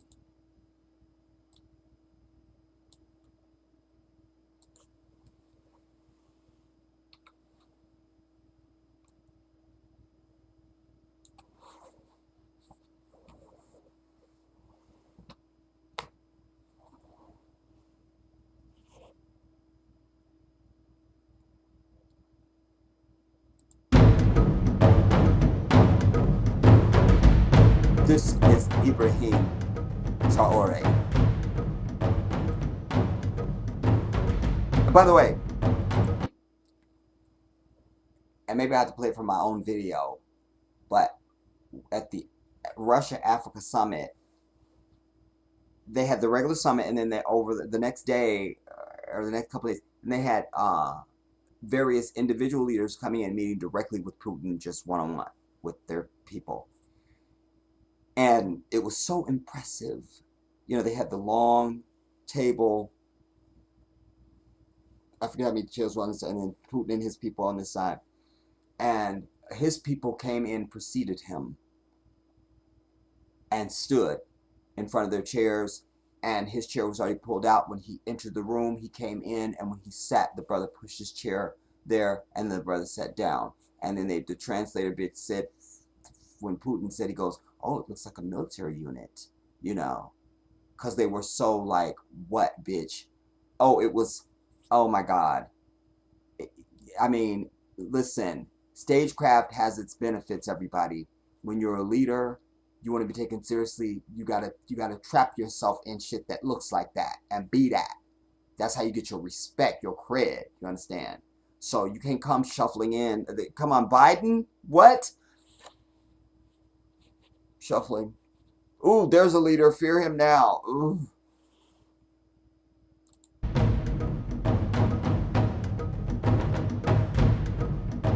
Ibrahim Traore.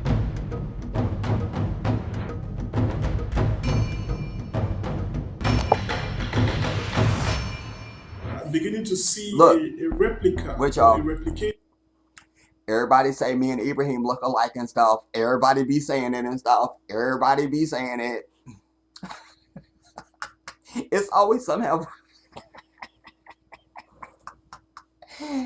It's always somebody. It could be brother or sister. You know, there's one dude, Fred Terry. Y'all, on God, my nigga, as the thugs would say. Fred don't look nothing like Ralph Tresvant at all. Like, I'm not even being, it's not even close. It's like, let me use somebody, so you can understand. I'm dead ass. Like, Kanye West doesn't look like Michael Jackson at fucking all. You wouldn't go, is that Michael? Like, it just wouldn't, you know. Or you wouldn't look at Michael, is that Kanye? You know. Like, it's that stark. Like, you're never going to be mistaken for Ralph Tresvant. I promise you, dead ass, Fred would tell everybody. Everybody said I look like Ralph Tresvant.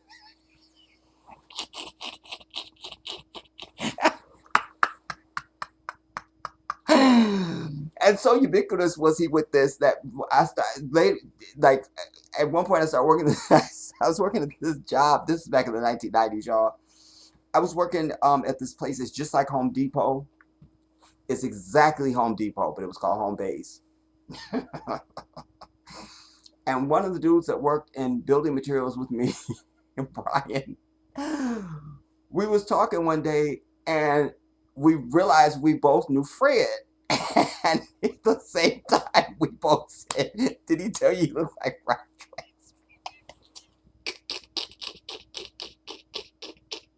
Tresvant?" I promise you, for about 30 minutes, we were crawling and building materials on the ground with the cry laugh, like you can't get up. I mean, we were dying because he had history and I had history on it. And here we were both saying, it was like, I can't.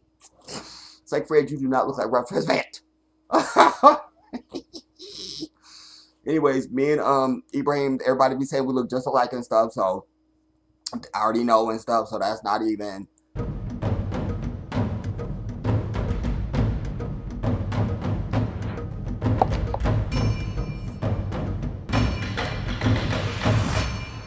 I'm beginning to see a replica or a replication of the late Thomas Sankara. I knew it. Him. Because I'm seeing this at the first. I'm seeing when you're saying it. I've not seen this. Have not seen it. Have not seen it. And yes, Thomas Sankara. And I love the brother I showed you earlier said that Africa needs nuclear weapons.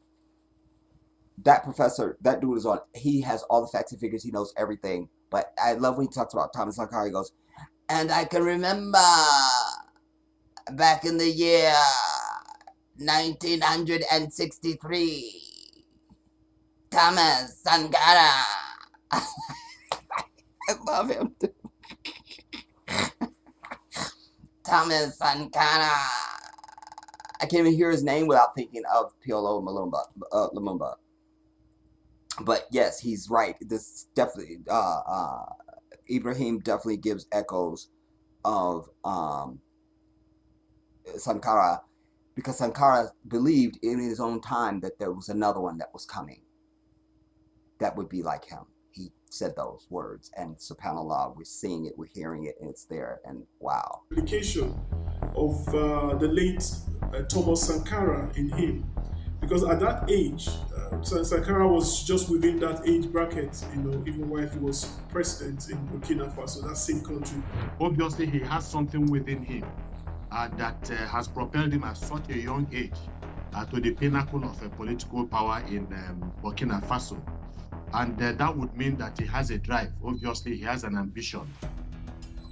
Ibrahim Traore. He is Africa's youngest head of state at 35 years of age. Ibrahim Traore became the transitional president of Burkina Faso following a military coup in 2022. Of course, Ibrahim Traore had to step in, and he was very decisive in taking over power. In September, he's going to be 1 year in office. And he has promised that in June 2024, he's going to relinquish power to a democratically elected government. That gives you an idea, first of all, yes, that there's some bit of maybe ambition there. But are these personal ambitions, or are they ambitions on behalf of Burkina Faso? We can only know with time. Traore and a group of other soldiers ousted his ex-comrade and interim president, Paul-Henri Damiba, who had appointed him the head of an artillery regiment in the city of Kaya. Damiba himself led a coup against a civilian government of Rochmark Christian Gabore 8 months earlier. Both coups were hinged on government failure to tackle armed insurgencies in the country. The issue of coup can be very, very delicate, and people don't understand how dangerous coups can be, especially when you are trying to oust a military government and you are part of that military establishment. The death penalty in most cases is death by firing squad. People say he worked closely with Damiba, his former head of state, and so people could look at it and say, well, that's an act of betrayal. Traore was born in the town of Bunduku in western Burkina Faso. He studied geology at the University of Ouagadougou before joining the army in 2010. He graduated as an officer from the Georges Namonau Military School. In 2020, he was elevated to the rank of a captain in the army. This was after he took part in the 2018 UN peacekeeping mission in neighboring Mali.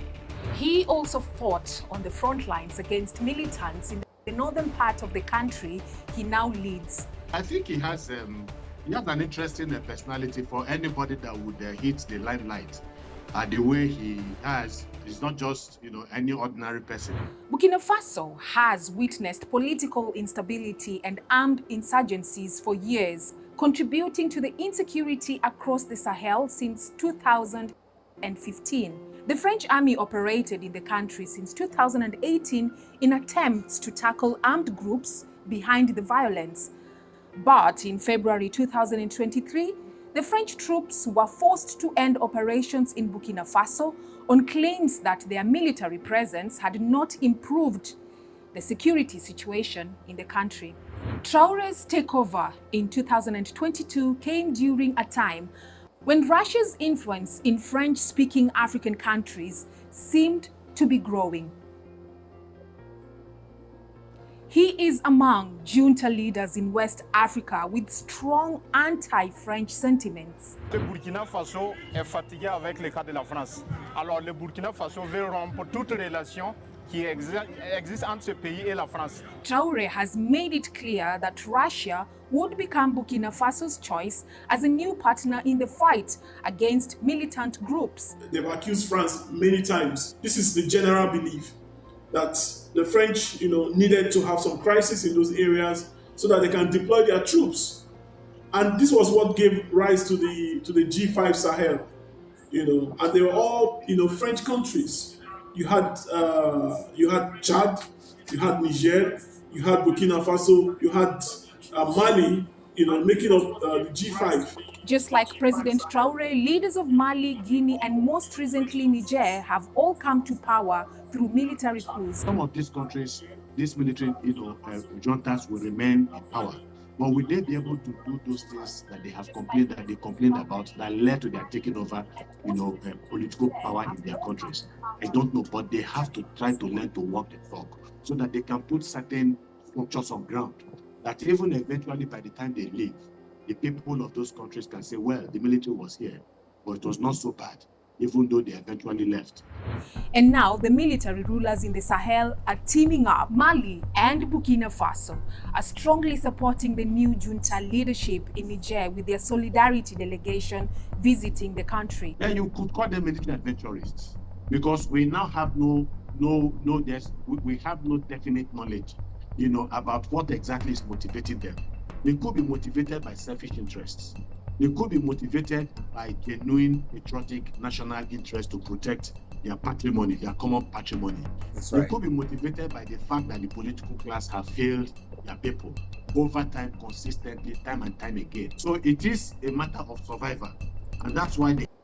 And another contrast I need to point out too is that's frustrating the forces of evil is that the people are in the streets saying, yeah, cool, thank God. You feel me? It's not like, oh my God, there's a coup and we can't go on. I mean, when he walks, I want to, because this is Burkina Faso. Niger is the main country that we're talking about but they are backing up. They're one of the countries backing up Niger. But he came to power by coup also. But I'm saying, like, when he walks the streets of Burkina Faso, it's Michael Jackson, you understand? The people, and in Niger, the people are going, yeah, coup, yeah. They're not against the coup. Like, the country wants this, so how are you going to put a puppet back in there? He won't live. He won't live. And he can't be in the country. How you going to put a puppet back in there? Everybody knows a puppet. Already know it's to fuck over the country. How you going to put that back in there? You can't. They have come together really, to have an alliance that an attack on one is an attack, on the other. President Traore says his goal going forward is to bring about change in his country. He recently asked Russia for more support. Hear that again. President Traore said, you see, and that has echoes for me because back when Obama was still running for president, I used to when I make my prayers and when I would make my dua, I would hear it. And sometimes I go to sleep and I would just think, like, on the media, they have to say, President Obama said today, President Obama said today, President Obama said, and I would just dream that. And then it was. So that just had a flashback when they said, President Traore said such and such, you feel me? Like, not like the coup so-and-so, the illegitimate leader of Burkina Faso. No, President Traore said today such and such. Love that. Have an alliance. Hear that again. An attack on one is an attack, on the other. President Traore says his goal going forward is to bring about change in his country. He recently asked Russia for more support to address security and that's the one I was telling you about. issues. When they came in and that table, that's the one I'm telling you about right there. And when they sat down, and they were so impressive the way that they came in, and you could tell that all his soldiers were like, that's the king, and we are here at his behest. And when he sat down and looked directly at Putin, and he was like, it looks like a military group, It was just too much, just all that blackness, just all that, you feel me? And they sit over there crumped over, leaning over. The suits don't really fit. Somebody got hemorrhoids. I mean, it's all there. In Burkina Faso. I think that if they are to abide by, their promises, yes, there is hope that these guys are able to change the situations in their country. With a wave of military takeovers sweeping through former French colonies in West Africa, the new young leaders like Traore believe they have what it takes to move their countries forward, even though they were not democratically elected. But with a fluid economy. Listen, a democratically elected just means it was a formal process. If you've been shacked up with your girl for 5 years, y'all married. a wedding is just a formality. Y'all already married. You feel me? So let's not be seduced by this democratic elected bullshit. The people support you, that's democracy. Done. Economic and security situation, the future remains uncertain. Remains uncertain. How you doing, Queen?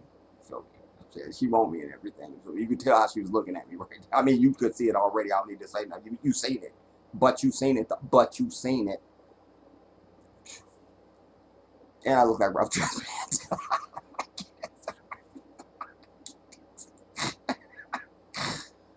Damn. Okay, that was just. But the one I want to give you is not that. The value of you hearing this and seeing this with your own eyes and ears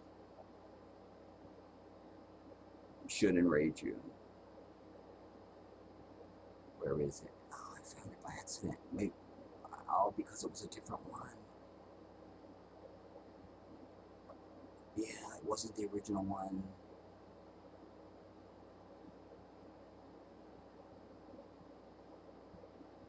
That wasn't it.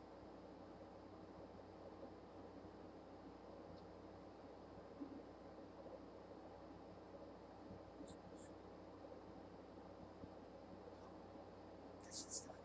This is, I'm not, it's not it. It's not it. But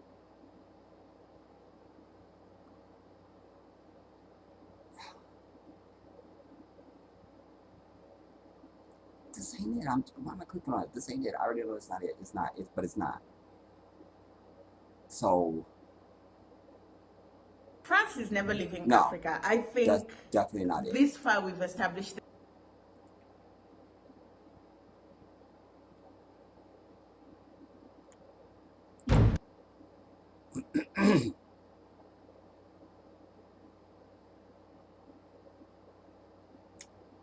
I don't think this is it either.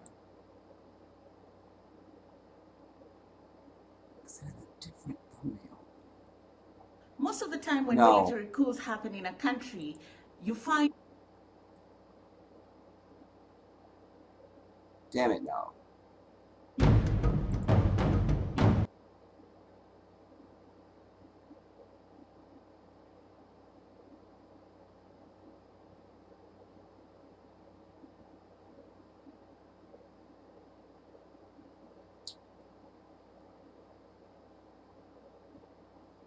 Meanwhile, I have brought you Arikana Chihambori Kwa.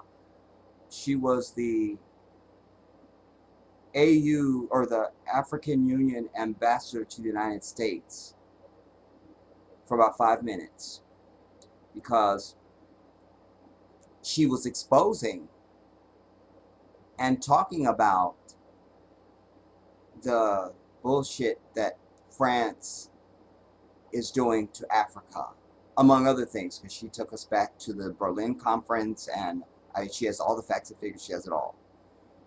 And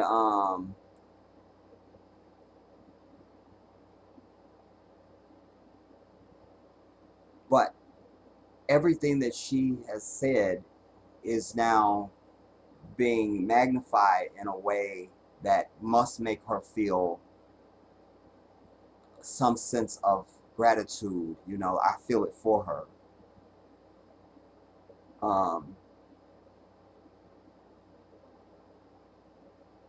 That's not it.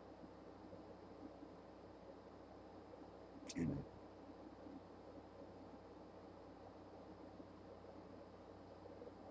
Oh, man.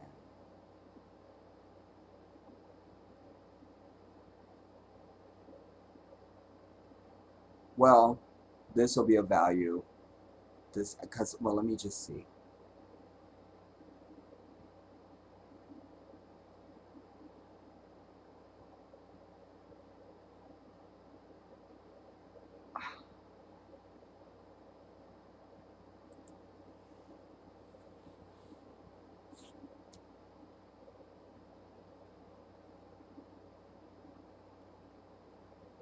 Hello viewers, welcome once again to my channel on No, this is not it.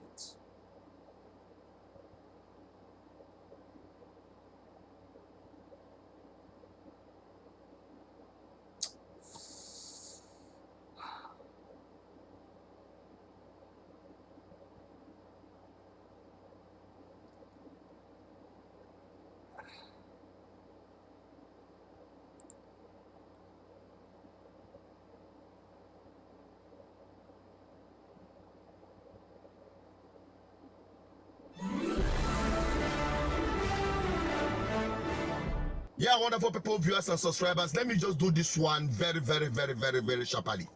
And as an update, when I don't hear say Tinubu they want drag Nigeria. We'll see this. This is a value. It's not what I'm looking for, but we'll see this. And also, you will love this brother. He's everything. He's everything. Like, everything.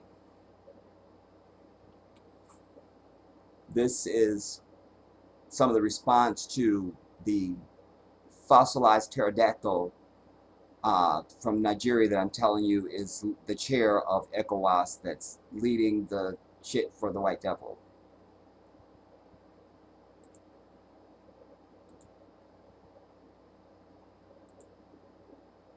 I love this brother.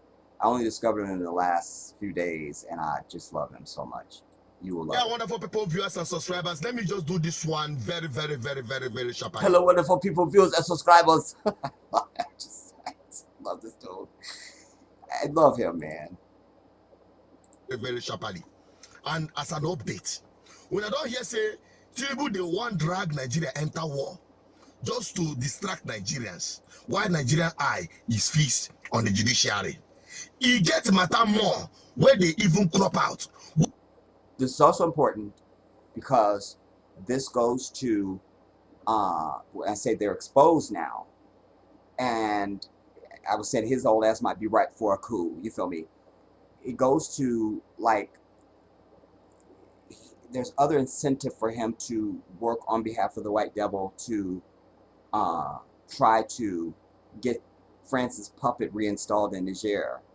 Like, that will happen because they have some clause in their language of the country of Nigeria that if there's something going on, that leaves his ass in office and gives him way more powers and freedoms and a bunch of other shit. So he's 71 years old.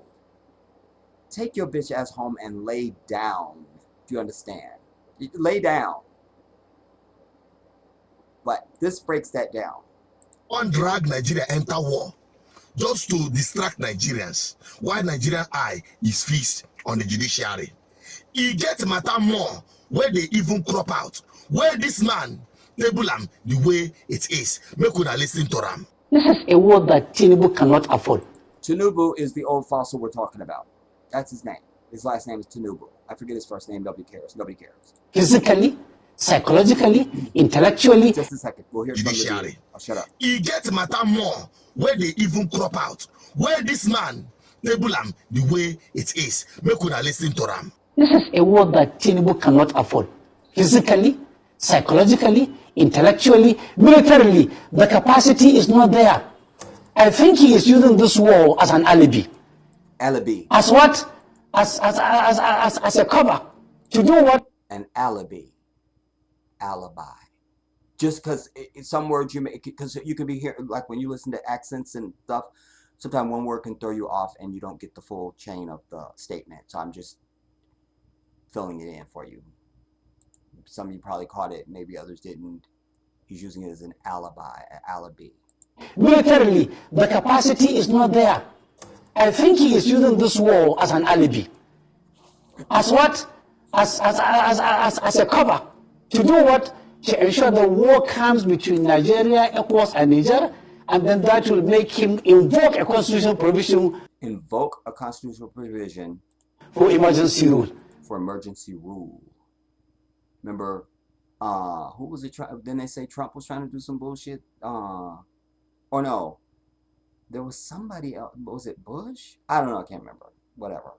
That will not happen. Nigerians are much, much wiser.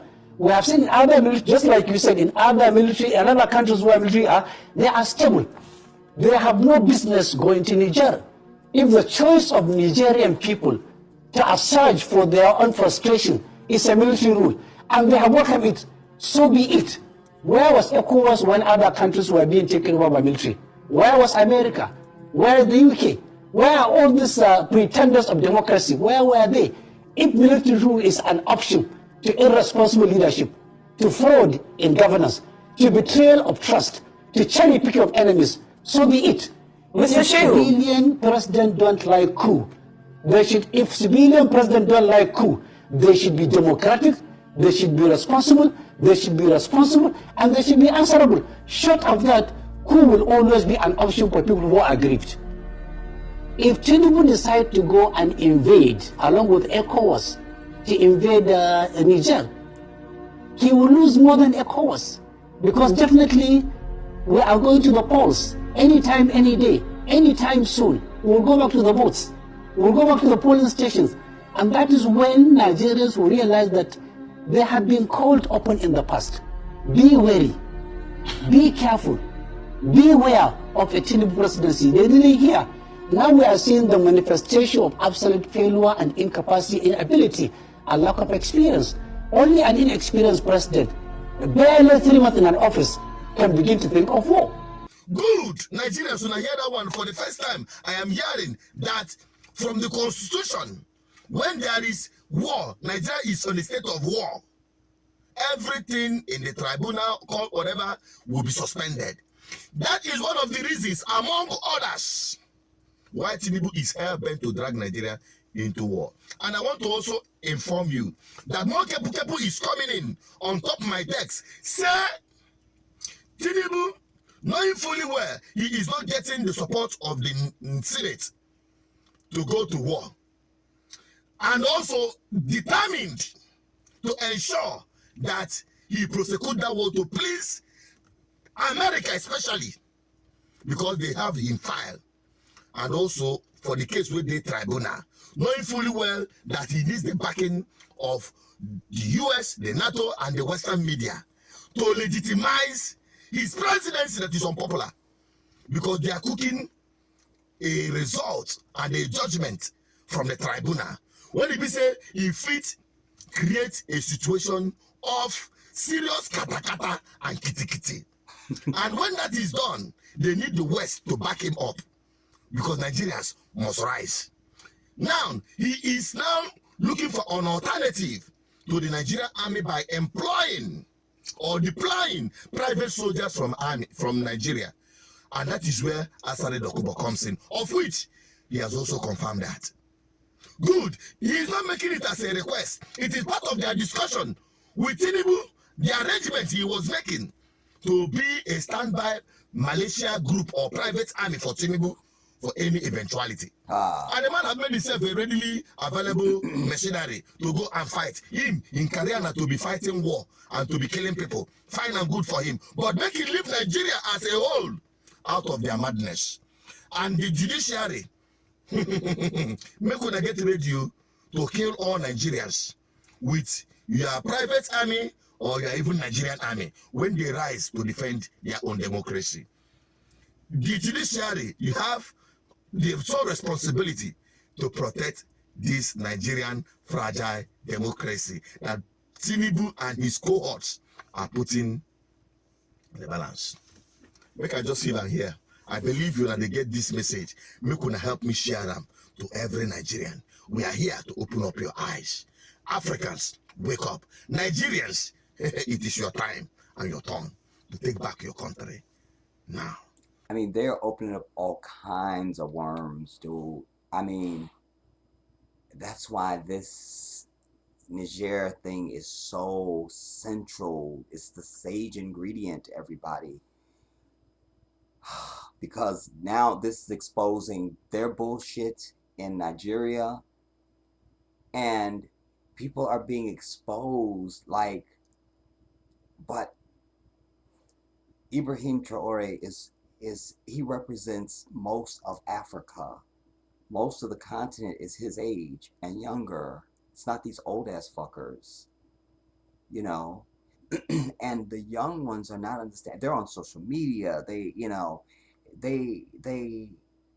they're communicating across the earth, and their understanding and their education is greater than ours is here. They understand economics at an earlier age than most Americans do in this bitch. You understand? So even just from that standpoint in engineering and science, they begin to understand, wait a minute, because they are more inquisitive. So you're just happy to get the new iPhone.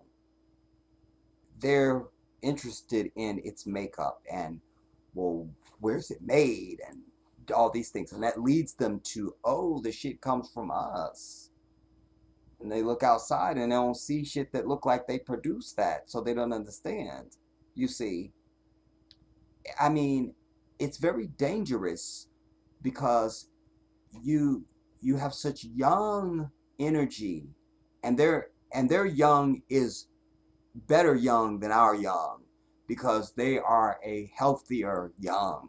You know, a 16-year-old in Africa is not the same as 16 fat ass 16-year-old in America. Let us just be very clear. So, and their sense of fearlessness is is is is there, you know. When they want to take the country, they gonna take the country. One of the things they were saying about this coup in Niger, there was no signs of it at all. Usually there's some hint. It could be a coup. There could be, we don't, you know, no sign of it. No sign. And which was also not really, it kind of, well, I don't know if this is true or not, but I'm making the statement. One thing about Muslims when it comes to aggression and war, first of all, we won't start none, but we're going to finish it. But it's always better to let your enemy think that everything is fine. Nothing going on here. We're just sitting watching Dancing with the Stars. And then you strike on this shit. Always let your enemy get comfortable. Think everything's fine. We're besties. And then you strike on their ass at a moment of your choosing. And that's what they did. You understand? It was a bloodless coup because they nobody knew it was coming. They had no time to prepare. They snatched his ass up out of there like, you not in power no more. Get to stepping. Be out. You know. Be democratic. They Oh, should I'm an idiot. I'm sorry. All right, one more stab at trying to find this piece that I'm looking for, and I'm not going to do it. If I can't do it, then just, it's not meant for this stream, y'all.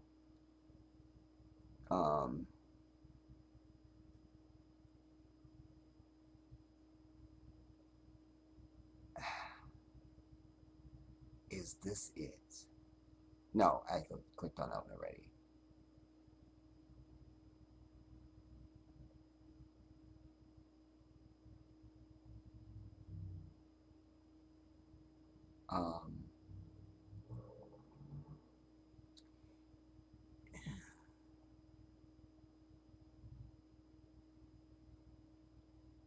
I need to start doing these differently. I need to have a different way that I store and place stuff so that when I need to present it, I can just pull it right then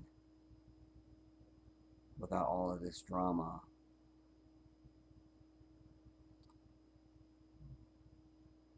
Is this it?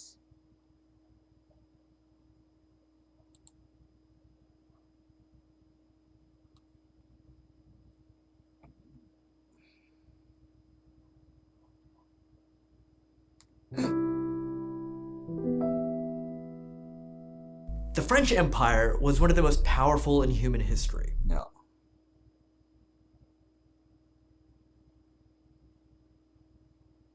No, this isn't it. Ya Allah.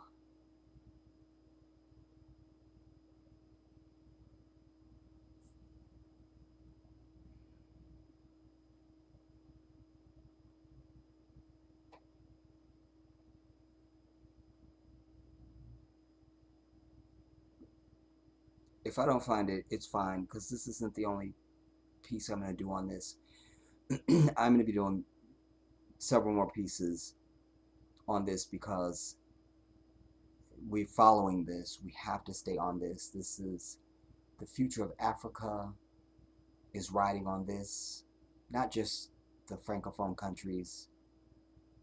You know, the future of Africa is riding on what happens in Niger.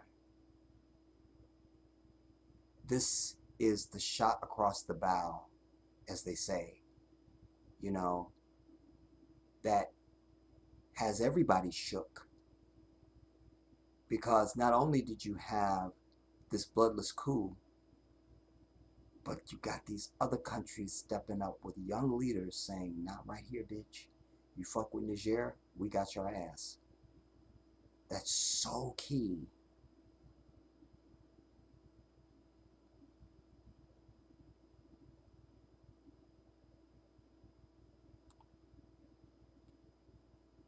Ah, damn it. This can't be it.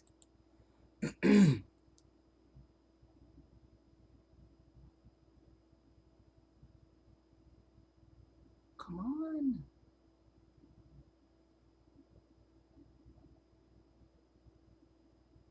Oh, no. That's definitely not it. I'm over it.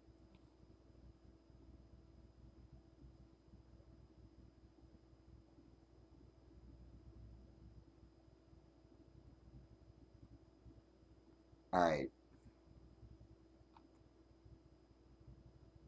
No.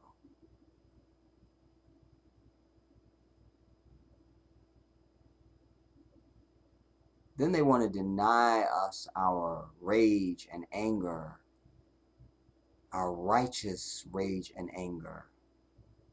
That's always been the way of this white devil, everybody. If it establishes, I'm just going to say goodbye and be out.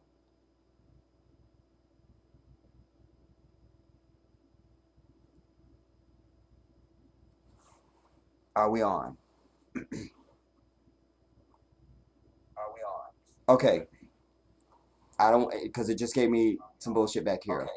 I'm going to land it right here, everybody. A hard out. A hard out. Look for me. Look for me. Inshallah, tomorrow's full.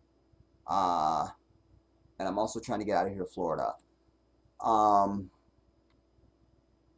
Look for me. Maybe tomorrow, depending on how it goes. If not, then Thursday. And if by some chance not on Thursday, I'll definitely commit for Friday when I come in from the mosque, everybody. But I don't want it to fuck us up and then I just can't come back because I'm having issues with the software. It just gave me the disconnect and reconnect, and I'm over it. I don't need it in my life. I didn't get a chance to get to the last of the comments. Not gonna try, because it could cut any second now. We just glitched. So, it's a perfect time. I'm gonna go, and we will be back again. It could be tomorrow. We'll see. We'll see. But for now, in the meantime, go and start watching everything. Consume your life only with this issue of the coup in Niger, everybody. Do that. Nothing else matters. Nothing else matters. This is huge for us. You understand? Because suddenly you have diasporans in the Caribbean and other places, and you cooing and throwing out upside down deals and oppressive governments and shit. I mean, it's time for African people to rise and have the shit that we deserve. You understand? That's what we deserve. So I thank everyone who was able to come and be a part of the stream. I thank you guys so much, and I will see you soon. This is the Jedi. I'll leave it like that because, like I say, it already glitched. And I don't want to sit here with it going bloom, bloom, bloom. I can't. My nerves can't take that. I can't do it. So, I love you all, and I'll see you soon.